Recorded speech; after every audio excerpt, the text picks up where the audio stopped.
O sistema escolhido foi um sistema agroflorestal, que usa a sigla SAF, mais precisamente um sistema agro-silvopastoril, que integra lavoura, silvicultura e pecuária em uma única área, a fim de se obter melhores resultados do que nos plantios individualizados. Nos SAFs, além de uma produção diversificada e integrada, é possível se obter benefícios socioambientais que veremos a seguir. São chamados de socioambientais os benefícios ambientais que refletem diretamente em benefícios sociais. Como alguns exemplos, é possível falar da proteção da biodiversidade, porque com um agroecossistema mais heterogêneo, se consegue uma maior variedade de espécies da fauna e flora, assegurando a biodiversidade do local.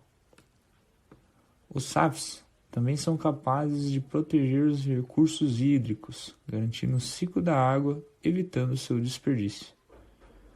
Também se obtém ganhos no que diz a respeito à proteção do solo, por ser um sistema que prevê grande entrada de matéria orgânica. O solo acaba se estruturando melhor, prevenindo a erosão, além de melhorar as propriedades físicas, químicas e biológicas do solo. Por fim, os SAFs conseguem ser um sistema capaz de produzir alimentos, produtos de interesse mercadológicos e até recursos que podem ser explorados dentro da propriedade, como a madeira para a reforma ou construção de alguma estrutura. No que diz a respeito à geração de riquezas, a diversificação é um ponto forte, pois ajuda a absorver variações negativas de preço no mercado, ou seja, quando o produto está com preço baixo, tem outros que compensam essa desvalorização. Além disso, ajuda na subsistência dos produtores e seus familiares, favorecendo a segurança alimentar. Agronomicamente falando, também existem pontos fortes, principalmente quando se fala de eficiência energética, porque é um sistema que procura ser autossustentável. Isso retorna como vantagem econômica, por se diminuir os gastos com insumos externos, sendo necessário um menor investimento a cada novo ciclo.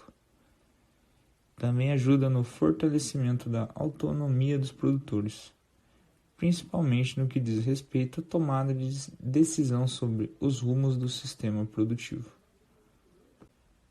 Com isso, a gente pode falar sobre os impactos sociais dos SAFs. Existe a promoção do aumento de mutirões, que fortalece a relação na vizinhança, assim como o aumento do protagonismo feminino no meio rural, promovendo uma diminuição das desigualdades entre gêneros. Além disso, com os SAFs, ocorre uma resignificação das relações entre os homens e a natureza, por meio de um sentimento maior de conexão com a terra e a própria natureza. A propriedade para a instalação do SAF está localizada em Buri, São Paulo, tendo uma área de total de 20 hectares com características de agricultura familiar. No passado, a terra já foi utilizada para pastejo de gado. Já nos dias atuais, o cultivo de grão como milho, feijão e soja é predominante, com utilização de técnicas de agricultura convencional, não sendo utilizada irrigação nas lavouras. Existe a horticultura, principalmente a olericultura e fruticultura, mas é voltada para a subsistência, sendo caracterizada por uma pequena horta e algumas árvores frutíferas próximas das casas. É uma propriedade mecanizada, com pouca tecnologia, mas possui trator e alguns implementos que são utilizados principalmente no preparo do solo e plantio.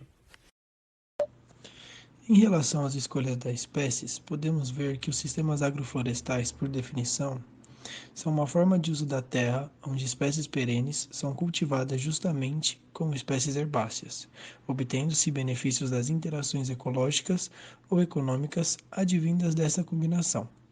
Existem diversos tipos de sistemas agroflorestais, compostos por diferentes espécies e sob diferentes tipos de manejos.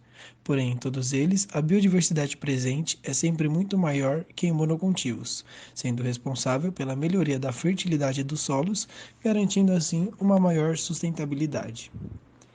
A escolha das espécies para compor um SAF está diretamente relacionada com o tipo de manejo do sistema e a sua função. Na recuperação de áreas degradadas, as espécies devem apresentar características intrínsecas à área a ser recuperada. Por exemplo, no cerrado, as espécies selecionadas devem apresentar capacidade de enraizamento profundo, resistência a longos períodos de déficit hídrico e ser pouco exigentes em nutrientes. Em geral, é importante o uso de espécies de rápido crescimento, capazes de depositar matéria orgânica no solo e reciclar nutrientes. As leguminosas arbóreas surgem como uma boa alternativa, pois possuem vasto sistema radicular, apresentam potencial para nodulação e fixação simbiótica de nitrogênio atmosférico e são de múltiplos usos. Dentro de um SAF, cada espécie florestal e agrícola possui uma necessidade específica e possui características diferentes: tamanho da copa, forma, tamanho da raiz, exigência em relação à luz, solo e água. Por isso, o sistema deve ser sempre planejado dentro do espaço e no tempo, permitindo colheitas sucessivas com boa produtividade e de diferentes produtos. De forma geral, as espécies que irão compor o SAF devem ter um objetivo, uma função que irá beneficiar tanto o agricultor quanto o sistema em si. Assim, algumas características devem ser buscadas em uma combinação de espécies, como por exemplo o crescimento rápido, a tolerância ao frio, geadas e secas, o valor comercial, fácil beneficiamento e entrada no mercado, possibilidade de usos variados, a facilidade de propagação, disponibilidade de sementes e mudas, alta capacidade de sobrevivência, resistência a podas, diferentes espécies com épocas de colheitas diferentes, entre outros. Sendo assim, optou-se por implantar talhões de um híbrido natural de Eucalyptus urophila com Eucalyptus camaldulensis, plantado em consórcio com Oryza sativa, Glycine-max e pastagem para o gado. Bom, o sistema agroflorestal apresentado no trabalho possui extrema capacidade de desenvolvimento. Isso é, se ele for manejado de maneira correta. Além da alta capacidade produtiva da região do Sudoeste Paulista, também nos deparamos com a questão cultural da região. Essa que, por sua vez, é uma tradicional produtora de madeira. A facilidade no escoamento da produção, em junção com as características geográficas da região, desempenha um papel fundamental na compatibilidade do sistema a ser implantado, tanto no caso da madeira, do eucalipto, como no caso dos bovinos de corte e a soja.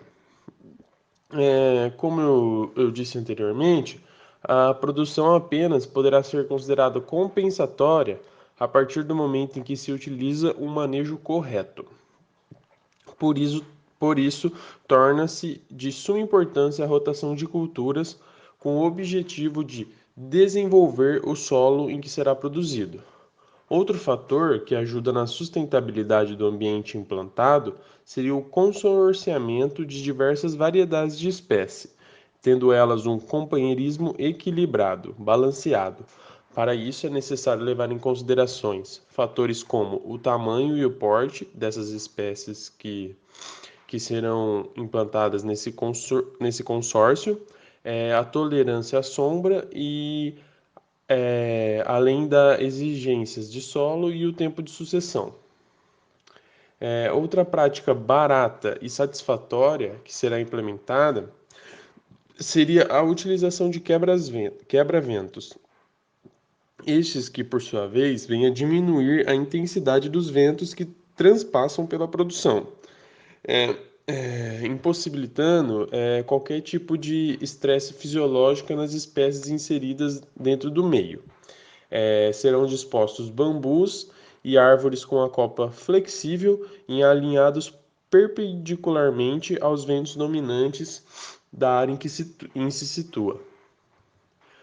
Com a implementação dessas práticas, e em conjunto com uma adubação verde de maneira precisa, o ambiente será extremamente favorável para a produção das culturas implantadas, evitando erosões, radiações solares excessivas e mantendo a fertilidade no solo.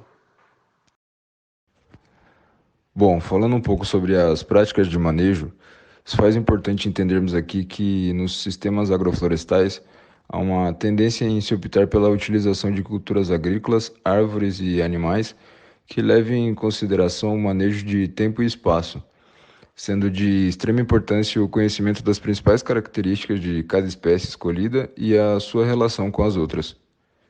Outro ponto importante em um sistema agroflorestal é a valorização do conhecimento do ambiente natural em que o produtor está inserido e a consciência que a presença dele deve ser de modo em que faça parte da natureza, em uma relação harmoniosa.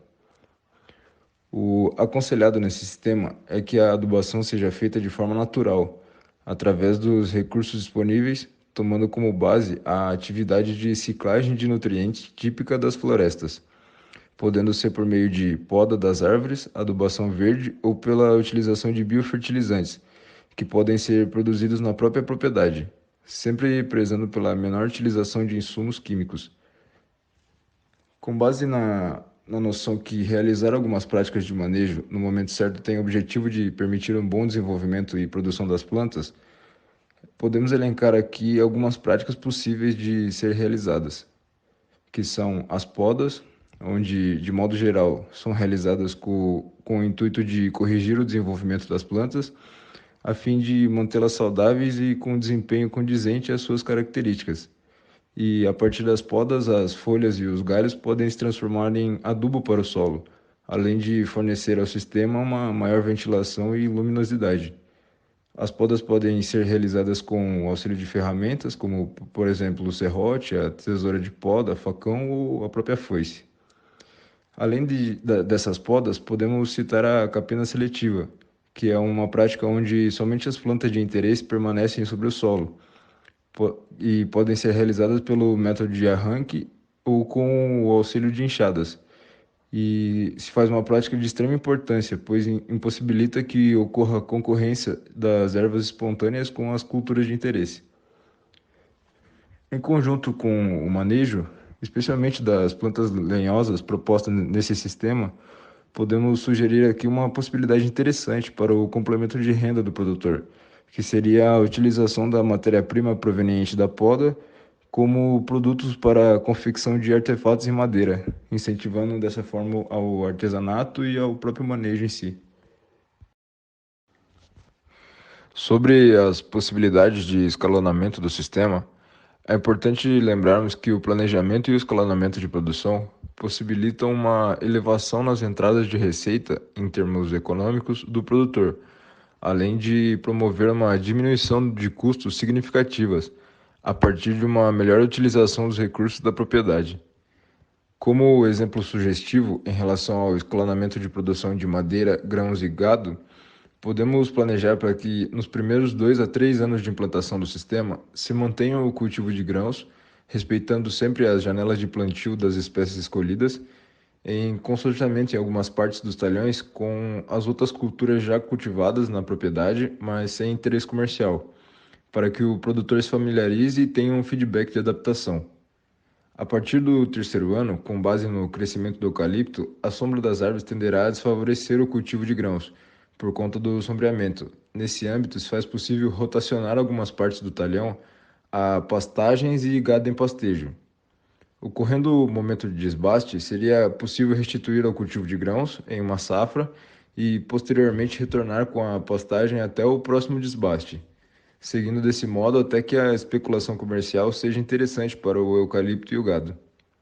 Vale frisar que uma das vantagens desse tipo de sistema é o próprio escalonamento adequado de produção, pois irá permitir que o produtor sempre tenha escoamento disponível nas diferentes épocas do ano. Porém, devemos nos atentar que a escolha de diferentes espécies no momento de implantação apresentará ciclo distinto, se fazendo imprescindível a presença de um técnico agregando conhecimento ao produtor para que haja um planejamento de todo o sistema. Com relação ao balanço dos investimentos, custos e receitas do sistema produtivo, está disposto a seguinte tabela, ao qual apresenta os custos de investimento: implantação de eucalipto, cultivo de soja, cultivo de arroz, formação de pastagem, infraestrutura pecuária e aquisição dos novilhos para engorda. Esses investimentos apresentam um total de R$ 356.377,60.